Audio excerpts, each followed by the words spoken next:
Hello wrestling lovers, কি অবস্থা সবার?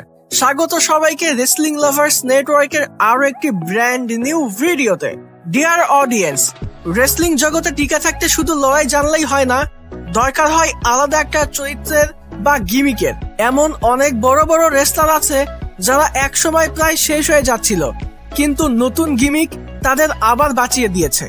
আজকে জানবো এমন 5টা গিমিক নিয়ে যেগুলো সরাসরি রেসলারদের ক্যারিয়ার বাঁচিয়ে দিয়েছে। Number 5, Kane gimmick the big red machine. Kane প্রথমে WWE তে এসেছিল আইজ্যাক ইয়াংকেম নাম নিয়ে, একজন দাঁতের ডাক্তার চরিত্রে। এই চরিত্রটা একেবারেই ফ্লপ করে, ক্যারিয়ার প্রায় শেষ হয়ে যাচ্ছিল, কিন্তু 1997 সালে আন্ডারটেকারের ভাই কেইন হয়ে ফেরার পর সব বদলে যায়। মাস্ক, আগুন আর ভয়ঙ্কর লুক দিয়ে কেইন রাতারাতি সুপারস্টার হয়ে ওঠে। বলা যায় কেইন গিমিকটাই তাকে লেজেন্ড বানিয়েছে।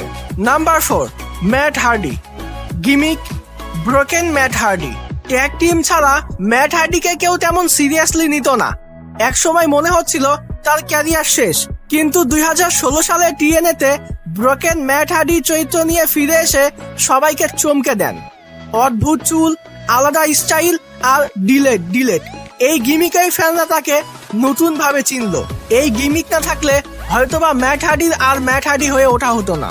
নাম্বার 3, সেথ রলিন্স মেসিয়া থেকে ভিশনারি। এক সময় ফ্যান্সরা সেথ রলিন্সকে একটু বোরিং মনে করছিল, তখন সে চরিত্র পাল্টে মানডে নাইট মেসিয়া হয়ে যায়, যেন সেই WWE এর উদ্ধারকর্তা। পরে আবার চরিত্র বদলে ভিশনারি হলো। রঙিন পোশাক, আলাদা হাসি আর দুর্দান্ত প্রোমো। এখন সে WWE এর সবচেয়ে এন্টারটেইনিং রেসলারদের মধ্যে একজন। এই গিমিক না এলে হয়তো সেথ রলিন্স মেইন ইভেন্টে টিকে থাকতেই পারতো না। Number 2, Roman Reigns gimmick the tribal chief. বছরের পর বছর রোমান রেইন্সকে জোর করে টপ হিরো হিসেবে দেখানোর চেষ্টা হচ্ছিল, কিন্তু ফ্যান্সরা সেটা কোনোভাবেই মানতেছিল না।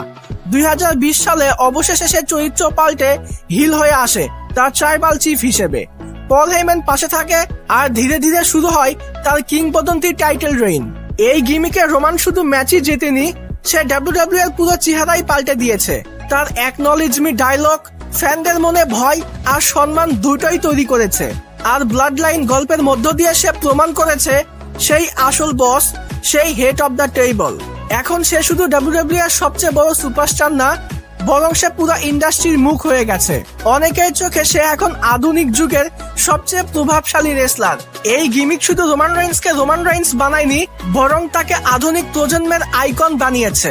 নাম্বার 1, দ্য আন্ডারটেকার গিমিক ডেডম্যান থেকে আমেরিকান ব্যাডাস আবার ডেডম্যান।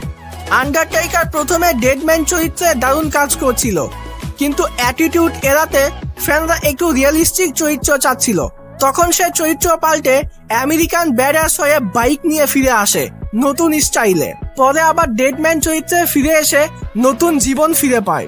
আন্ডারটেকারকে এত বছর ধরে টিকিয়ে রাখার পেছনে এই গিমিক পরিবর্তনের সবচেয়ে বড় কারণ। তাহলে ডিয়ার অডিয়েন্স, দেখতেই পাচ্ছ, সঠিক সময়ে সঠিক গিমিক একজন সুপারস্টারের পুরো ক্যারিয়ার বদলে দিতে পারে। তোমার মতে কার গিমিক পরিবর্তনটা সবচেয়ে দারুণ ছিল কমেন্টে জানাতে ভুলো না। আর এই ভিডিও ভালো লাগলে অবশ্যই ভিডিওতে লাইক দিও, চ্যানেলে নতুন হয়ে থাকলে চ্যানেলটিও সাবস্ক্রাইব করে নিও। তো ডিয়ার অডিয়েন্স, আজকের ভিডিওটা এখানেই শেষ করছি। যাবার আগে একটি কথাই বলতে চাই, যদি রেসলিং ভালোবাসো তাহলে আমরা সবাই এক টিম।